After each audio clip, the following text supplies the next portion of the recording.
আসসালামু আলাইকুম। জুনিয়র বৃত্তি পরীক্ষার্থীরা অষ্টম শ্রেণীতে যারা বৃত্তি পরীক্ষা দিচ্ছ ৫ তারিখে তোমাদের বিজ্ঞান এবং বাংলাদেশ ও বিশ্ব পরিচয় পরীক্ষা।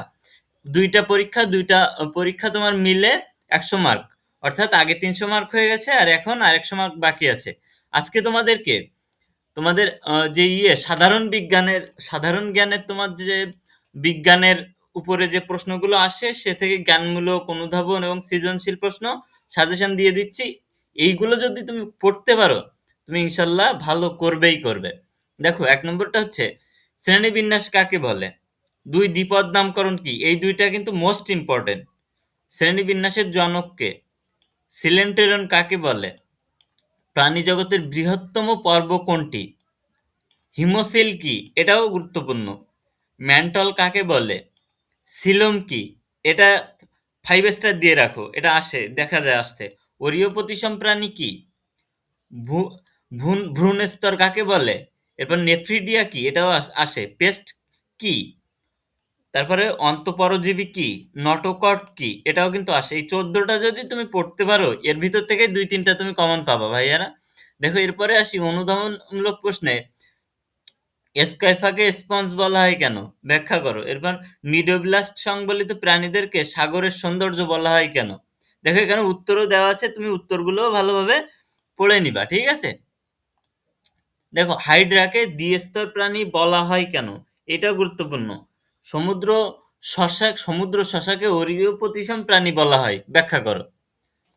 চিংড়ি মাছ চিংড়িকে মাছ বলা হয় না কেন? ব্যাখ্যা করো। সিলোম ও ম্যান্টল একই কিনা ব্যাখ্যা করো। ঝিনুক মলাস্কা পর্বের অন্তর্ভুক্ত কেন? ব্যাখ্যা করো। হাঙ্গর দ্রুত শরীর বাঁকাতে পারার কারণ ব্যাখ্যা করো। নেমাটোডা ক্ষতিকর কেন? এটা গুরুত্বপূর্ণ প্রশ্ন। সাপকে কেন সরীসৃপ বলা হয়? পাখি উঠতে পারে কেন? এটা গুরুত্বপূর্ণ। ব্যাঙকে উভচর প্রাণী বলা হয় কেন? এটা 5 স্টার দিয়ে রাখো। যেগুলো 5 স্টার দিয়ে রাখতে বলবো ওইগুলো মোস্ট ইম্পর্টেন্ট। ওকে?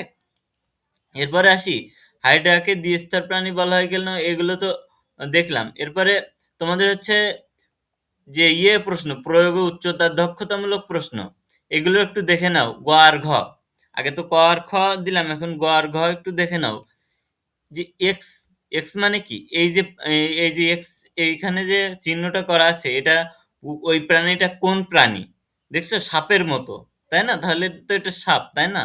সাপ কি তোমরা তোমাদের বইতে পড়ছো এরকম যে প্রাণীটা দেওয়া আছে এক্স, বিজ্ঞান বইতে এক্স প্রাণীর বৈশিষ্ট্য ব্যাখ্যা করতে বলছে। ব্যাখ্যা করতে হবে ওয়াই ও জেড প্রাণী দুইটির মধ্যে কোনটি উন্নত পর্বের অন্তর্ভুক্ত, বিশ্লেষণ করো। দেখো, এখানে কিন্তু কোনটা উন্নত পর্বের তোমরা জানো সেটা, কারণ তোমরা হচ্ছে তোমাদের বিজ্ঞান বইতে কিন্তু পড়েছো। সে অনুযায়ী তোমাদের উত্তর করতে হবে।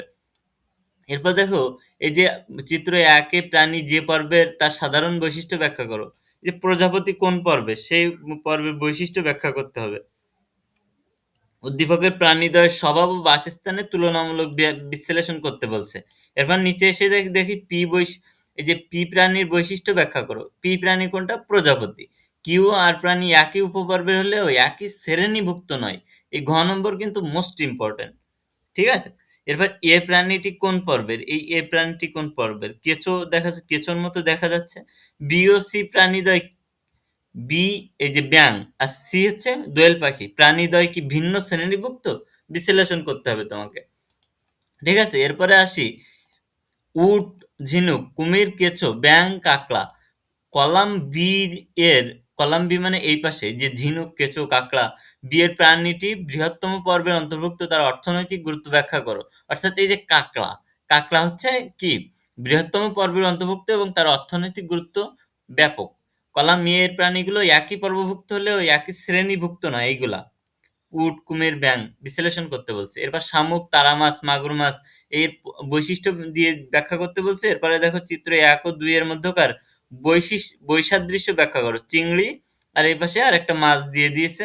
এরপর বিজ্ঞান শিক্ষকের উক্তিটি যথার্থ মূল্যায়ন করো। এই যে বিজ্ঞান শিক্ষক প্রাণী জগতের ধারণা দিতে গিয়ে বলেন, সমস্ত প্রাণী জগৎকে জানতে হলে বিন্যস্তকরণ প্রয়োজন। এটার মূল্যায়ন করতে হবে। তো এইগুলো পড়ে গেলে ইনশাল্লাহ এর ভিতর থেকেই তুমি পাবা ভাইয়েরা।